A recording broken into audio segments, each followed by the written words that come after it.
Ahora vamos a ver cómo se preparan los catalizadores metálicos soportados.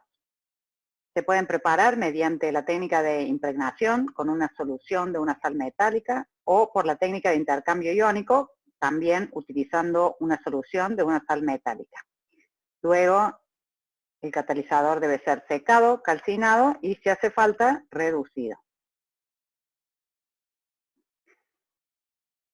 Dentro de los métodos que se utilizan para preparar un catalizador metálico soportado, tenemos el método de impregnación, que es el más utilizado, y se parte, como dijimos, de soluciones de la sal a incorporar.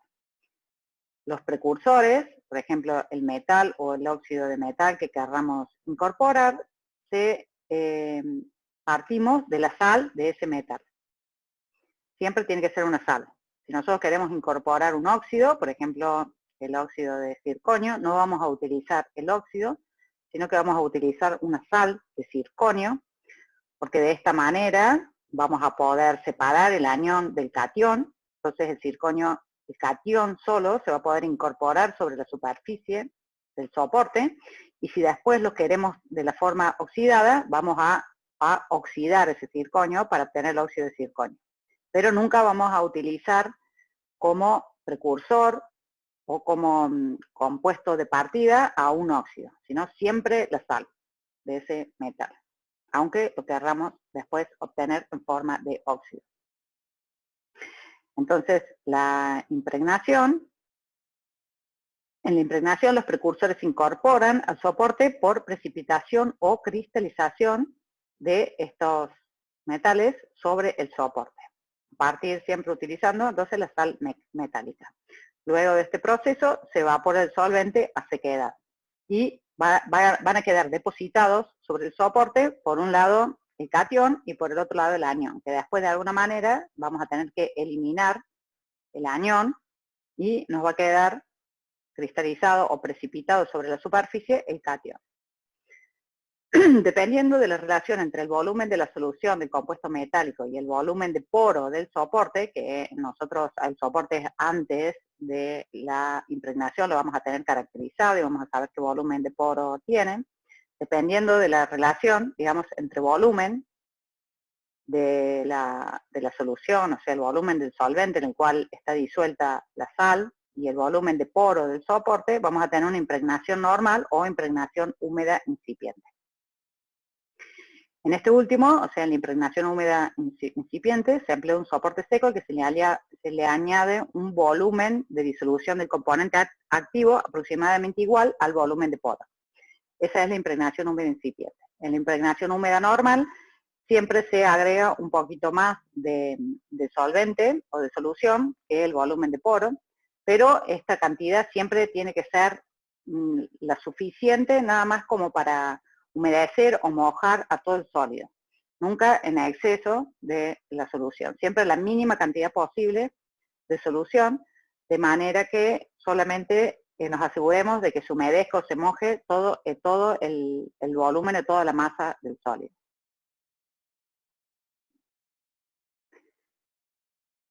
Un ejemplo del método de impregnación es la impregnación de un soporte mesoporoso, por ejemplo la MCM41, con paladio. Queremos incorporar a este soporte mesoporoso átomos de paladio. Entonces vamos a utilizar una sal de paladio. Las sales de paladio que se consiguen comercialmente y más baratas es el nitrato de paladio o los cloruros de paladio, que van a estar en solución acuosa. La sal, vamos a elegir cuál es la sal en función de lo que haya en el comercio, de lo que podamos conseguir, del precio, y también muchas veces, dependiendo de cuál es el anión, pueden obtenerse mejores eficiencias en la impregnación o en el intercambio. Muchas veces los cloruros son después difíciles de eliminar del soporte, por eso se prefieren otros aniones como los nitratos o los sulfatos. Eso va a depender de cada caso en particular. El solvente que utilicemos va a ser siempre agua, en el caso de que la sal que consigamos o que compremos sea soluble en agua. Si no fuera soluble en agua, deberíamos usar otro solvente, que puede ser algún alcohol, acetonitrilo, etc. En este caso, vamos a decir que el paladio entra como contraión. Nosotros en un catalizador, en un sistema catalítico metal soporte, tenemos dos tipos de átomos. Los átomos de la estructura del soporte, que supongamos que es una MCM41, va a ser el silicio, los tetraedros de silicio, silicio-oxígeno, y si existiera algún aluminio en la estructura, ese aluminio vamos a decir que es un heteroátomo. O sea, que si la estructura del soporte es fundamentalmente silicio, cualquier átomo distinto del silicio del soporte va a ser un heteroátomo, o sea, un átomo distinto al silicio. En el caso de la MCM41, que posee aluminio, el aluminio es el heteroátomo. Cuando cualquier otro átomo de cualquier otro metal está compensando cargas o se lo agregó de forma a través de una impregnación, vamos a decir que es un contraión. Es decir, que en un catalizador nosotros podemos encontrar heteroátomos y contraión. Los heteroátomos están generalmente adentro de la estructura del soporte. Y los átomos o elementos o metales que nosotros le agregamos por impregnación o por intercambio iónico, vamos a decir que están como contraión. En general, el contraión es un ión que está compensando una carga, positiva o negativa. Los cationes compensan cargas negativas del soporte y se llaman, le vamos a decir, contraión. Siempre tenemos que diferenciar el contraión del heteroátomo. Después de realizada la impregnación, tenemos que eliminar el solvente, tenemos que llevar el catalizador a sequedad. Una vez que el catalizador está seco, vamos a calcinar en aire o en oxígeno hasta 500 grados centígrados. De esta manera vamos a eliminar los aniones o todos los átomos o elementos que no queremos que estén presentes en el catalizador final. Luego, puede venir o no una reducción con hidrógeno, también a altas temperaturas, hasta 400, 500 grados. Eso va a estar dependiendo de cuál es el metal que nosotros impregnemos. El metal, si nosotros, la reacción requiere que este metal esté en estado metálico, es decir, en estado de reducción cero, vamos a tener que reducirlo. El hidrógeno es un agente reductor muy importante y que se utiliza generalmente para reducir metales, es decir, llevar el paladio o el metal que sea al estado de oxidación cero. Si es que para la reacción que lo vamos a utilizar este catalizador lo necesitamos en estado metálico. Si lo necesitáramos como óxido, directamente lo vamos a dejar calcinado y no vamos a necesitar la reducción. Acá la reducción dice 400 grados centígrados. La temperatura máxima de reducción tiene que ser superior a la temperatura de reducción de cada metal. Como ustedes saben, cada metal tiene una temperatura de reducción característica. Si bien esta temperatura va a variar al estar enlazado, interaccionando con un soporte, va a variar pocos grados. Por ejemplo, si la temperatura de reducción del paladio fuera 250 grados, nosotros siempre nos vamos a ir a una temperatura mayor para asegurarnos de que todo el paladio que está interaccionando en la superficie del catalizador va a estar reducido. El éxito de la reducción sería que el 100% de todos los átomos de paladio que se encuentran en el catalizador estén en estado cero, de oxidación cero. Para eliminar el solvente se utiliza un aparato de este tipo que se llama evaporador rotatorio. El evaporador rotatorio tiene un sistema de enfriamiento, trabaja al vacío y gira. En esta bandeja térmica se coloca un balón, adentro del balón va a estar el catalizador con la sal, el solvente. Adentro de este balón va a ocurrir el intercambio. Esto se lo sumerge sobre un baño de calentamiento, así podemos realizar la impregnación, digamos, a la temperatura que uno desee. La impregnación no, sino la eliminación del solvente a la temperatura que queramos. Si el solvente, por ejemplo, es agua, la temperatura de ebullición del agua es a 100 grados, pero como este sistema nos permite trabajar al vacío, podemos eliminar el agua a menor temperatura. Y esto es bueno, digamos, es beneficioso eliminar el solvente a menor temperatura, porque de esta manera lo podemos eliminar de una manera menos brusca o menos drástica y hacer que la impregnación, el depósito del metal sobre el catalizador sea de una forma más homogénea. Es decir, el hecho de usar este aparato para la evaporación es para lograr un depósito, una impregnación más homogénea de la sal de ese metal sobre el soporte. Se pueden regular las RPM para lograr también de esta manera una mejor homogeneización de la impregnación.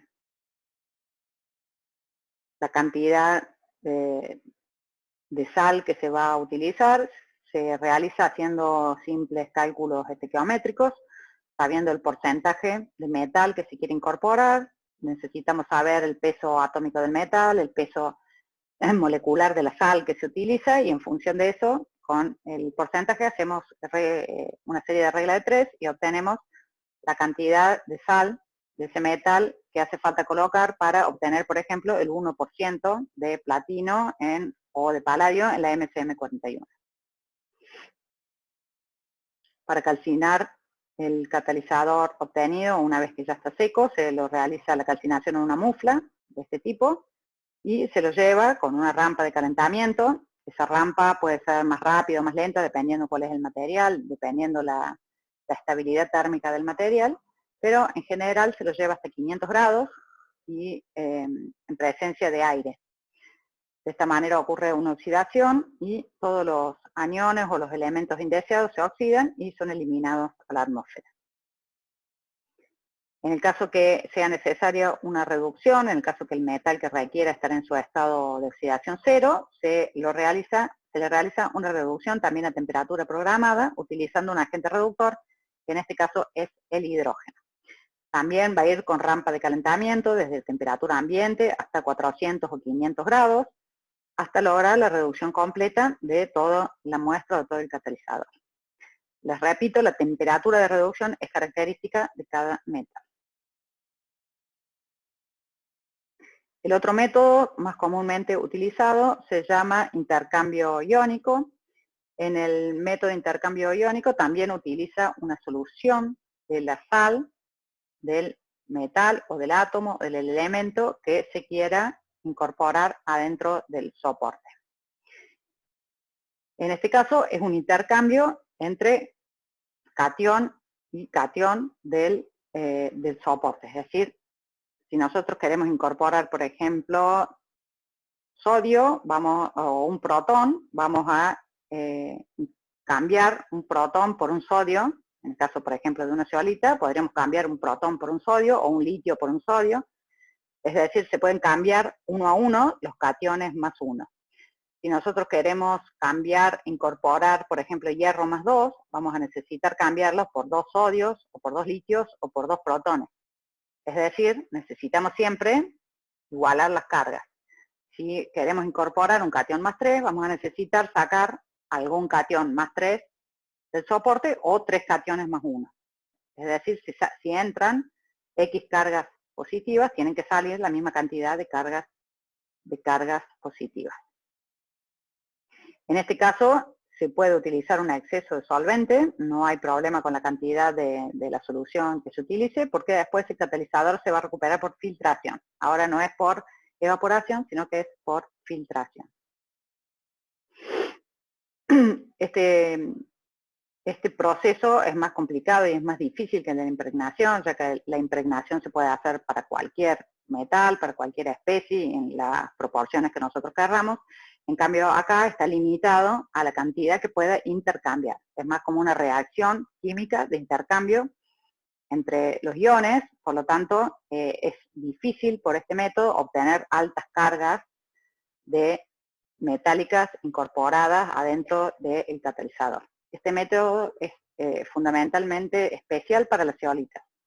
Las zeolitas tienen la capacidad de intercambiar, de ser intercambiadores iónicos, entonces es muy útil en el caso de las zeolitas para cambiar un catión por otro, para cambiar el sodio que sale de la síntesis por protones, o por hierros, o por litios, por iridios, o por platinos, o por el metal que uno quiera. La complicación acá es lograr altas cargas, sobre todo de cationes con cargas +2 o +3, o de cationes de gran tamaño. Si un catión necesita una carga +2, necesita encontrar 2 sitios de intercambio cercanos para poder intercambiarse. Y mientras más grande es el tamaño de esos cationes, más difícil va a ser la posibilidad de intercambio. Entonces, los cationes que más fácil se intercambian son los cationes más pequeños y de carga +1, y sobre todo el catión más pequeño de carga +1 es el protón. Por lo tanto, es muy fácil transformar una zeolita sódica en una zeolita protónica al 100%. De esta manera, las zeolitas pueden transformarse en un ácido de Bronsted muy, muy fuerte, porque tiene la capacidad de tener una gran cantidad de protones que pueden ser cedidos o intercambiados. Un ejemplo del método de intercambio iónico puede ser un hierro sobre una zeolita ZSM11. Elegimos de nuevo una sal de hierro, que puede ser el nitrato o el sulfato, en solución acuosa, ya que estas sales son solubles en agua. El hierro de nuevo va a entrar como contraión, es decir, no lo vamos a meter en la estructura de la zeolita, sino que va a estar compensando las cargas negativas de esa zeolita. Entonces se dice que el hierro está como contraión. En el caso del intercambio iónico, acá hay un tiempo de intercambio, porque nosotros vamos a dejar en contacto la solución que contiene el hierro con la zeolita, con el sólido, un determinado tiempo. Y en función que ese tiempo aumenta, el porcentaje de intercambio también aumenta. Entonces hay que tener en cuenta el tiempo, dependiendo de cuánto querramos intercambiar. A veces queremos intercambiar el máximo, otras veces queremos intercambiar el 50%, otras veces el 10%, eso dependiendo de lo que uno quiera, va a poder jugar con el tiempo de intercambio. Para saber cuánto metal entró, nosotros lo que vamos a analizar va a ser la concentración de la solución antes de ponerla en contacto con la zeolita y la concentración de la solución después de ponerla en contacto un determinado tiempo con la zeolita. La diferencia entre lo que había antes y lo que quedó va a ser lo que entró. Y eso se hace por titulación. La titulación y los reactivos para la titulación son característicos de cada metal. Cada metal tiene su técnica, su indicador, y para cada metal va a haber una técnica distinta de titulación. Pero hay que hacer el cálculo de la concentración inicial menos la concentración final es igual a la concentración de metales que entró en la solución. Luego el solvente se elimina por filtrado, y al catalizador sólido ya intercambiado se lo calcina a 500 grados al aire para eliminar todos los aniones o todos los elementos indeseados. Luego podemos realizar una desorción con nitrógeno. Esto depende, hay casos en los que conviene hacerlo y otros casos en los que no. Sobre todo se hace para arrastrar algo de lo que haya quedado pegado en el catalizador que sea indeseado de manera suave. Y se lo hace antes o después de la calcinación, si es que puede haber quedado algo pegado. Es decir, que con la calcinación sería una desorción en atmósfera oxidante. Cuando se le hace pasar nitrógeno sería una desorción en atmósfera inerte, y cuando se le hace pasar hidrógeno sería una desorción en atmósfera reductora. Es decir, que puede pasar primero un gas inerte como el nitrógeno, luego el aire o el oxígeno, de manera de ser un gas oxidante que oxide y que los óxidos que se forman sean eliminados a la atmósfera, o el hidrógeno con el objetivo de reducir a los metales. En este caso, el aparato que se utiliza para el intercambio iónico es simplemente un beaker en el cual se pone en contacto el catalizador sólido con la solución que contiene el metal a incorporar. Este vaso se lo coloca sobre un calentador con una termocupla, de manera de poder controlar la temperatura. Cada metal tiene una temperatura de intercambio característica. Eso, no hay una temperatura que se pueda usar para para todos, sino que cada metal tiene una temperatura óptima de intercambio. Por ejemplo, cuando nosotros si queremos hacer una zeolita ácida, la vamos a intercambiar con una solución de cloruro de amonio 1 molar a 80 grados centígrados. Y eso ya se sabe que para 1 gramo de una zeolita, con 40 horas, es suficiente para intercambiarla 100%. Pero para cada metal hay una temperatura característica, un tiempo característico y una técnica de titulación característica. No se puede generalizar en este caso. Lo que va a ocurrir es algo de lo que está esquematizado acá.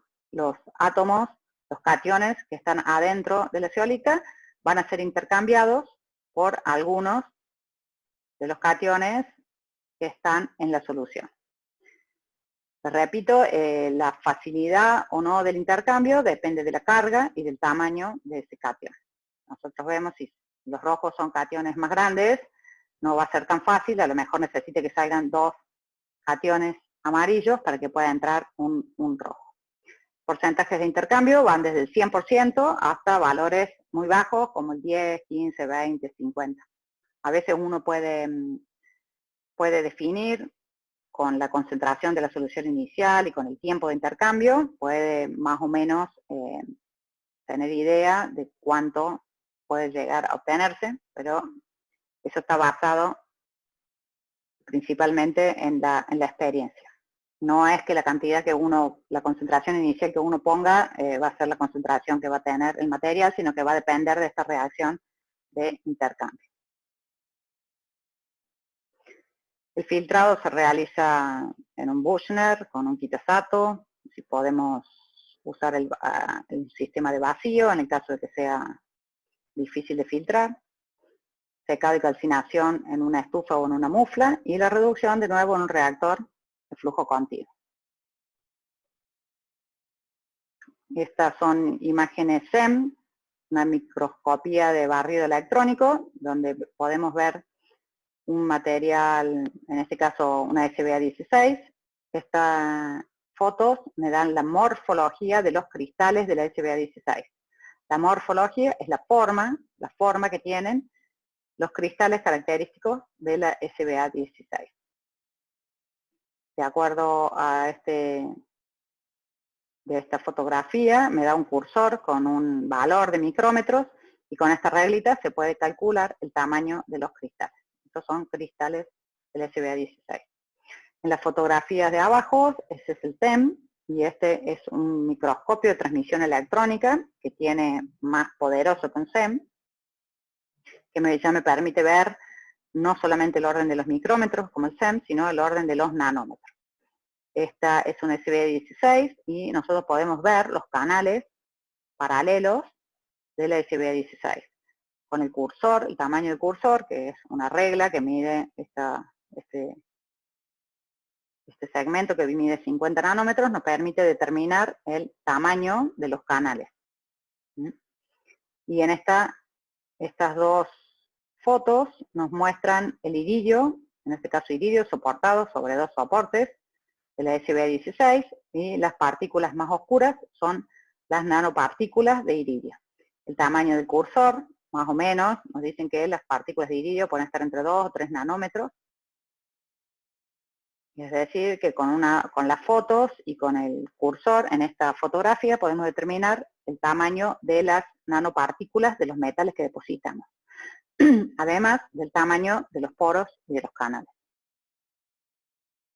Más fotos, en este caso iridio SBA3, iridio aluminio SBA3, iridio MCM41.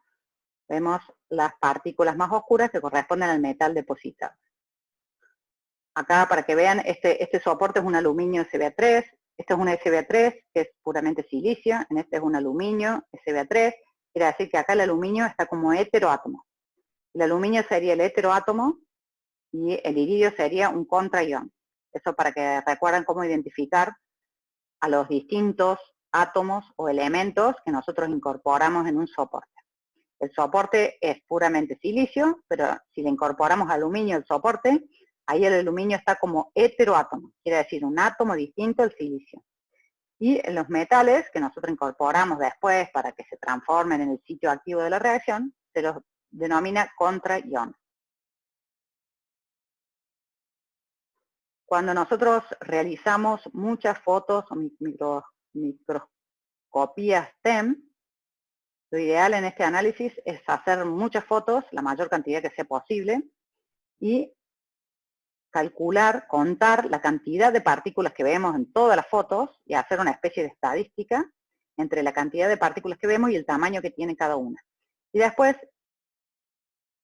lo que se hace es un histograma del tamaño de partículas en función de la cantidad. Por ejemplo, tenemos 75 partículas que tienen un tamaño de 1,8 aproximadamente. Después tenemos 72 partículas que tienen un tamaño de 2. Y así se cuenta la cantidad de partículas que tienen todos los distintos tamaños. Lo ideal, una vez que tenemos la cantidad de partículas con los distintos tamaños, se realiza el histograma y se lo ajusta con una campana de Gauss. Lo ideal cuando uno quiere dispersar un metal sobre un soporte es lograr, lo que les decía antes, la mayor dispersión posible, es decir, la mayor cantidad de partículas lo más pequeña posible. Entonces, siempre es mejor tener el máximo de la curva lo más a la izquierda posible, es decir, lo más cerca de tamaños más pequeños. Y también lo ideal sería que la curva sea lo menos chata posible, sea lo más aguda posible, porque esto quiere decir que la mayoría de las partículas son del mismo tamaño. Si nosotros tenemos una gran dispersión de tamaños, vamos a tener partículas de 10 nanómetros, partículas de 1 nanómetro, partículas de 5 nanómetros, y una partícula de 10 nanómetros no va a tener la misma actividad catalítica que una partícula de 1 nanómetro. O sea, partículas de extremadamente distinto tamaño pueden tener distinta actividad catalítica. Pueden ser menos selectivas o pueden dar otros productos.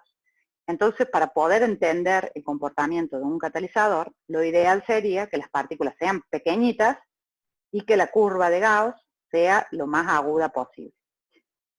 El máximo de la curva de Gauss me da el tamaño medio de partículas. Cuando nosotros hablamos de un catalizador, por ejemplo, iridio, titanio, CB16, no decimos tiene 60 partículas, 80, 90, porque tampoco este número es real, porque este número está sacado del número de fotos que nosotros tomamos, no de todo el material, que es imposible saberlo. Pero sí, con una buena cantidad de fotos se puede hacer una estadística y sí sacar este máximo, que entonces le vamos a decir que es el tamaño medio o promedio de las partículas. Es decir, este catalizador iridio titanio SBA16 tiene un tamaño medio de 2 y pico de nanómetros, lo cual no significa que todas las partículas tienen ese tamaño, pero sí que la mayoría de las partículas tienen ese tamaño. Por eso, mientras más aguda es esa curva, como por ejemplo acá, en este caso, nosotros vemos que la mayoría de las partículas son del mismo tamaño. Si vemos el valor, está entre 5 y 6 nanómetros, no es un tamaño ideal, es algo grande, pero sí podemos decir que el material es homogéneo, es uniforme. Si bien el tamaño de partículas es bastante grande, no es extremadamente grande, pero es más grande que las dos que teníamos antes, la mayoría de las partículas tienen ese tamaño. O sea, hay una uniformidad en los sitios activos que van a hacer que sean activos para una cierta reacción. Acá lo único que vemos en el TEM son los canales del soporte de la SBA16, y acá vemos los mismos canales, pero digamos vistos desde un plano perpendicular a la entrada de los poros. Así, cada uno de estos hexagonitos que parece un panal de abeja es la entrada de los poros. Es decir, se puede sacar el tamaño de la boca del poro. Digamos, son dos fotos vistas en distintas magnificaciones para que veamos el perfecto ordenamiento de los poros en estos materiales mesoporos. Y acá vemos cómo se ha impregnado el metal noble sobre la superficie. Bueno, vemos que hay partículas más grandes, partículas más chicas. Lo ideal siempre les digo, la mayor dispersión, la mayor cantidad de partículas posibles y en la forma más pequeña posible y de la forma y del tamaño más uniforme posible. Eso sería la idealización, no es fácil de conseguir, pero es lo que se pretende. Acá lo que sí conseguimos es una muy buena uniformidad, es decir, la mayoría de las partículas son del mismo tamaño, las partículas están promedio, tamaño medio de partícula entre 5 y 6 nanómetros, pero tengamos en cuenta que en este caso es una aleación de platino e iridio. Siempre que dos metales se van a impregnar o coimpregnar juntos para formar una aleación, es muy difícil que las partículas sean pequeñas, así que si los impregnamos solos, probablemente obteníamos un tamaño de partícula medio de 2 o 3 nanómetros, pero en la aleación obtuvimos unos tamaños entre 5 y 6 nanómetros. Bueno, vamos a ver ahora cuáles son las causas de desactivación de un catalizador. Hay varias causas de desactivación. Una de estas causas es el envenenamiento de la superficie catalítica por una molécula que se absorbe fuertemente. Nosotros vimos ya lo que significa la absorción, que está medida a través de una constante K, la constante de absorción. Y habíamos visto que para que una reacción catalítica ocurra, una molécula debe absorberse, debe reaccionar y luego debe desorberse. Si hay alguna molécula o un átomo, por ejemplo, el azufre, que se absorbe, que es un veneno en la superficie y que se absorbe y no se desorbe durante todo el tiempo que transcurre la reacción, a esta molécula o este átomo se lo denomina veneno. Eso, en este caso, el azufre tendría una absorción irreversible sobre la superficie del catalizador. Es, digamos, durante toda la reacción, un sitio catalítico está ocupado por una molécula que no es un reactivo y que está absorbida sobre el catalizador, ocupando sitios. En este caso, como no es un reactivo, se lo denomina envenenamiento. Es decir, la superficie de este catalizador fue envenenada con azufre. Otra causa de desactivación es la formación de coque. La formación de coque sobre la superficie de un catalizador es una de las causas más comunes de desactivación. El coque se forma a altas temperaturas siempre que haya algún compuesto que tiene carbono. Por ejemplo, si un hidrocarburo o cualquier acetonas o aldehídos, digamos, polímeros, cualquier compuesto que tiene carbono, cuando ocurre la deshidrogenación, empiezan a formarse los enlaces carbono-carbono y se forma el carbón, que se llama coque. Este coque puede bloquear toda la superficie del catalizador, bloquear poros. Fíjense aquí, si bloquea los poros, estos dos serían dos sitios catalíticos que están desaprovechados, otro sitio catalítico que está desaprovechado. Es decir, la formación de coque bloquea poros y sitios, por supuesto, disminuyendo la actividad catalítica. Otra forma de desactivación se llama reconstrucción térmica de la superficie con disminución de área activa, pero que siempre le decimos sinterizado. Y sinterizado es esto. Cuando es en el caso de los sitios activos, los sitios activos, estas partículas de sitios activos comienzan a reaccionar entre sí para formar partículas cada vez más grandes. Esto ocurre mucho con los metales nobles. Por ejemplo, el platino, que vimos tantos ejemplos anteriores, él puede estar muy disperso sobre un soporte, pero a medida que el catalizador empieza a ser utilizado, las temperaturas, las presiones, empieza a encontrarse con otras partículas de platino que están cercanas y tienden a reaccionar entre ellos, a unirse y a formar partículas cada vez más grandes. Estas partículas cada vez más grandes conllevan una pérdida de actividad, porque acá si teníamos 10 sitios activos, ahora vamos a tener uno solo. Este fenómeno se llama sinterización.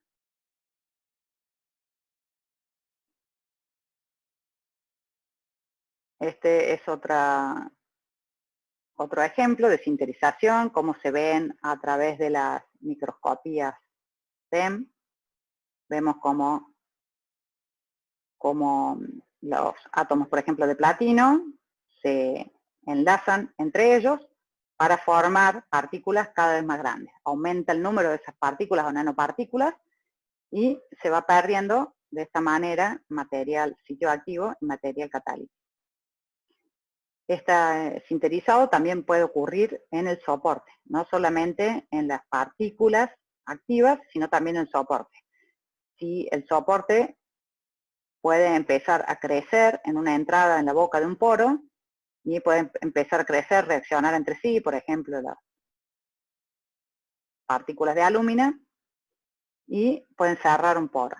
Si este poro se cierra por sinterizado, todos los sitios activos de platino quedaron adentro, se pierden. Y toda esa pérdida de sitios implica una disminución de la actividad catalítica. Esto se puede evitar utilizando un estabilizante, como por ejemplo el óxido de lantano.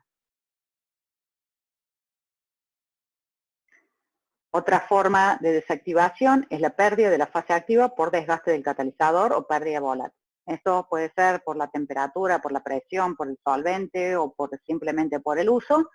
Algunas partes del catalizador se despegan, se rompen y se pierden del catalizador. Esto se llama también lixiviado. Por ejemplo, el platino, el iridio, cualquiera de los metales, titanio, óxido de titanio que pueda estar soportado en algún soporte, en algún momento se despegan de este soporte y se disuelven en la solución reactante o directamente quedan precipitados pero fuera del catalizador. Eso entonces se llama pérdida por desgaste o lixiviado de los metales. Dentro de la desactivación por envenenamiento que hablamos anteriormente existen dos tipos. El envenenamiento selectivo y el envenenamiento no selectivo. El envenenamiento selectivo cuando un átomo envenenante o una molécula envenenante se absorbe sobre un sitio en particular. Por ejemplo, el azufre sobre el platino. El azufre sobre el platino es un ejemplo característico del envenenamiento selectivo. Si existiera otro tipo de sitio, por ejemplo el hierro, el azufre no se absorbe en forma tan irreversible sobre el hierro, pero sí sobre el platino. O sea, selectivamente va a envenenar preferiblemente a los metales nobles.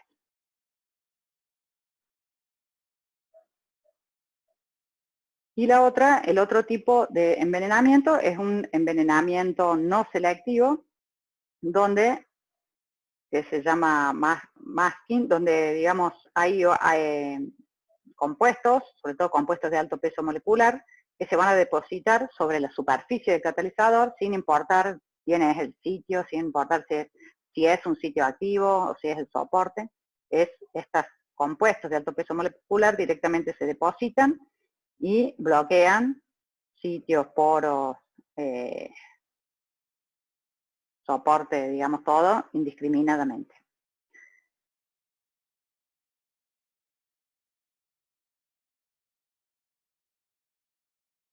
Acá, bueno, en los dos hay más ejemplos. Este es el fósforo de los aceites de los lubricantes del motor, que producen una especie de barniz sobre toda la superficie del catalizador, y en este caso son envenenamientos irreversibles, digamos, durante toda la reacción, todo eso va a estar ocupado, enmascarado en este caso por el fósforo, y no van a servir en ninguno de estos sitios para la reacción. Si nosotros graficamos la conversión en función de la temperatura, de acuerdo a la forma que van a tener esas curvas, nos podemos dar cuenta de qué tipo de desactivación ocurrió. Si la curva de un catalizador fresco tenía esta forma, digamos, a 200 grados, antes de 400 grados ya iba a alcanzar la máxima actividad. Cuando hay pérdida de sitios activos, todo esto se retrasa, es decir, va a ocurrir a más temperatura, es decir, más temperatura, más tiempo, más energía, mayor costo por pérdida de actividad al perder sitios activos. Si tenemos un problema de difusión de poros, que puede ser por coque o por enmascarado, digamos, donde los poros o se sinterizaron, digamos, donde los poros empezaron a cerrar y esto desfavoreció la difusión, vamos a tener una curva de este tipo, donde toda la conversión va a ser mucho más lenta.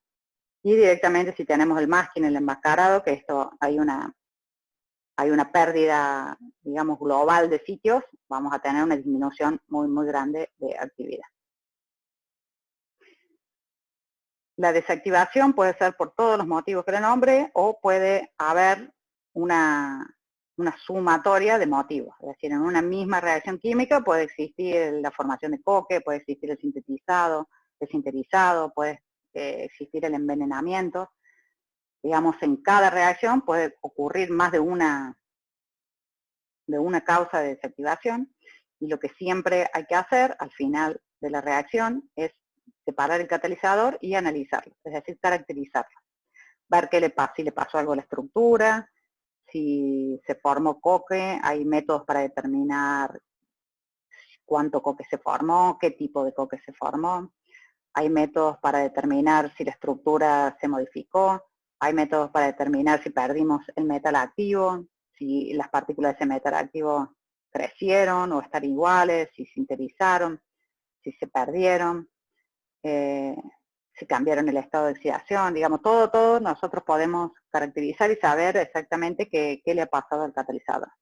Y en función de eso vamos a actuar para regenerarlo. Si solamente se formó coque, con hacer un tratamiento térmico, calentando a 400, 500 grados, vamos a eliminar el coque. Si tiene algunas especies que quedaron irreversiblemente absorbidas, a lo mejor con un lavado, con algún solvente, podemos sacarlas, eliminarlas. Ya se ha ocurrido algo más grave, como una pérdida de estructura. Si se perdió la estructura del soporte, ese catalizador difícilmente puede ser regenerado, salvado. Si perdimos el metal noble, por ejemplo el platino, o si el tamaño de partículas aumentó, mucho no se puede hacer. Si perdimos masa o carga de esas partículas, podría volver a impregnarse. Es decir, la acción a tomar para regenerar el catalizador va a depender 100% de lo que le ha pasado a ese catalizador. Lo peor es que perdamos estructura o fase activa, y lo mejor es algo que podamos solucionar con un lavado o con un tratamiento térmico. En función de eso, desde el punto de vista industrial, vamos a tener un buen catalizador o un mal catalizador. La otra cuestión desde el punto de vista industrial es cuál va a ser la forma de ese catalizador, en qué forma de qué lo vamos a introducir al reactor. Algunas de las posibilidades son en forma de pellet, en forma de anillo o en forma de extrudados. Esa es una decisión del ingeniero químico, dependiendo de cuál va a ser el catalizador, cuáles son sus características, cuál es su estabilidad térmica, mecánica, química, cuál va a ser el sistema reaccionante, el tipo de reactor. Entonces vamos a elegir entre un pellet, un anillo, si queremos mejorar la difusión y la transferencia de masa, o del tipo de los extrudados, que son como gusanitos muy largos que se van cortando de acuerdo al tamaño que uno desea. Dependiendo de la transferencia de masa o la difusión que haga falta en el reactor, podemos usar pellet con más canales, podemos usar fragmentos o esferas que se utilizan más para el tipo de catalizadores impregnados. O sea, todo esto, elección, es una cuestión puramente ingeniería. Y en el caso de los catalizadores, de los convertidores catalíticos de 3 vías, que son los que se utilizan en el caño de escape de los autos, se utilizan los monolitos. El soporte, entonces, en resumen, lo que logra, o el objetivo de utilizar un soporte, es lograr una alta dispersión de la fase activa. En este caso, entre la especie activa y el soporte hay efectos electrónicos, o sea, hay enlaces. Estas especies activas están enlazadas o adheridas a través de fuerzas de Van der Waals o de enlaces químicos con el soporte. Esta interacción es muy importante a la hora de cuál va a ser la actividad del catalizador. Si la interacción es muy, muy baja, nosotros corremos el riesgo de que nuestra especie activa muy fácilmente se despegue o se lixivie de la superficie del soporte. Con lo cual, esto es algo malo, porque después de un ciclo, varios ciclos catalíticos, vamos a perder la fase activa. Y a la vez, si la fuerza de enlace entre la especie activa y el soporte es muy, muy, muy grande, es como que si los electrones de la especie activa estuvieran muy comprometidos en su enlace con el soporte y no estuvieran disponibles para enlazarse con las moléculas reactivas. Esto también traería una baja en la actividad. O sea, esta especie activa sería menos activa. Entonces, un buen catalizador es aquel que tiene una relación, una interacción especie activa-soporte adecuada para la reacción a la cual se la quiere utilizar. Por ejemplo, acá vemos un ejemplo de un soporte que es la alúmina y el sitio activo que es el rodio. Y vemos que el rodio se puede enlazar de forma distinta a la alúmina. Puede ser que una molécula de alúmina esté enlazada a 2 átomos de rodio o que esté enlazada a un átomo de rodio. Y vemos que este sitio no es exactamente igual a este, ya que acá va a haber una diferencia o un entorno electrónico distinto de un rodio enlazado a una alúmina que un rodio o que 2 rodios enlazados a una alúmina. Es el entorno electrónico. La diferencia, digamos, muy sutil, pero a la hora de catalizar, esta diferencia se nota. Esta especie, pues, este sitio catalítico puede ser ideal para absorber esta molécula y estos 2 sitios catalíticos pueden ser ideales para absorber esta molécula. Entonces vemos que la interacción metal-soporte va a ser un sitio catalítico específico para absorber una molécula o un sitio catalítico específico para absorber otro tipo de molécula.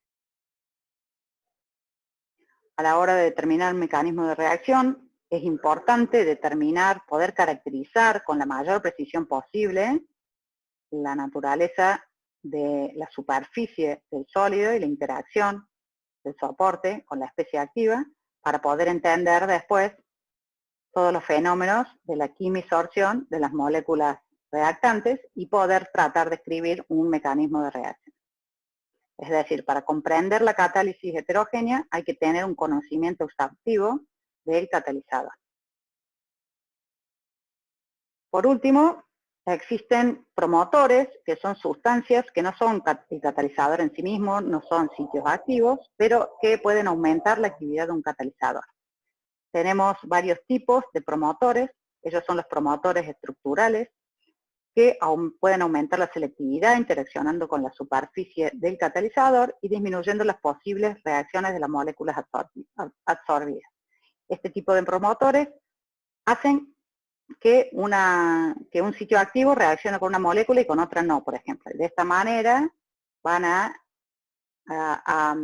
promover algunas reacciones y van a inhibir reacciones indeseadas. Y esto va a tener un fuerte efecto en la selectividad. Otro tipo de promotores son promotores electrónicos. Son sustancias que se agregan para afectar o cambiar la naturaleza electrónica del sitio activo.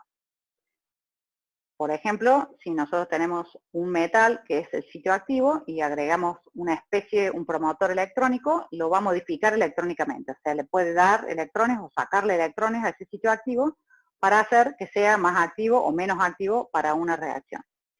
Vamos a ver ejemplos después, en cada uno de los procesos que veamos, vamos a ver ejemplos de tipos de promotores. Ahí se va a entender mucho mejor. Pero en el caso de los promotores electrónicos va a haber una reducción o una oxidación del metal activo que va a afectar, por supuesto, después a toda la reacción catalítica. Después tenemos otro tipo de promotores, que son promotores de textura, que inhiben el crecimiento de las partículas, lo que supondría disminuir el área superficial del catalizador. Estos promotores de textura son promotores para inhibir o eliminar el sinterizado. Podría ser, por ejemplo, el óxido de lantano que hablábamos antes, que impedía el sinterizado del soporte. Estos son promotores de textura. Y por último tenemos promotores de protección contra venenos, que protegen al catalizador o los sitios activos del catalizador lo protegen de que una sustancia, un átomo o un compuesto que sea un veneno se absorba irreversiblemente sobre el sitio catalítico. Ejemplos de promotores, tenemos, por ejemplo, si el catalizador es la alúmina, tanto si es la alúmina catalizador o soporte, pueden ser promovidos agregándole sílice, óxido de circonio, fósforo. De esta manera se aumenta la estabilidad térmica. Si se le agrega óxido de potasio, se evita la formación de coques. Si se le agrega ácido clorhídrico, incrementa la acidez. Si se le agrega un óxido de magnesio, disminuye la sintetización. En el caso de sílice alúmina, el platino aumenta la oxidación de CO. En el caso del platino alúmina, si se le agrega renio, reduce la hidrogenólisis. En el caso de los catalizadores de HDS o HDN, molibdeno, alúmina, el níquel o el cobalto, son promotores electrónicos. Esto vamos a ver toda una clase específica de eso, cómo hace el níquel para promover al molibdeno, para transformarlo en un catalizador activo para el HDS o HDN. En el caso del potasio, los óxidos de potasio pueden actuar como promotores electrónicos, o la alúmina, si se le agrega al óxido de hierro, actúa como un promotor de estructura.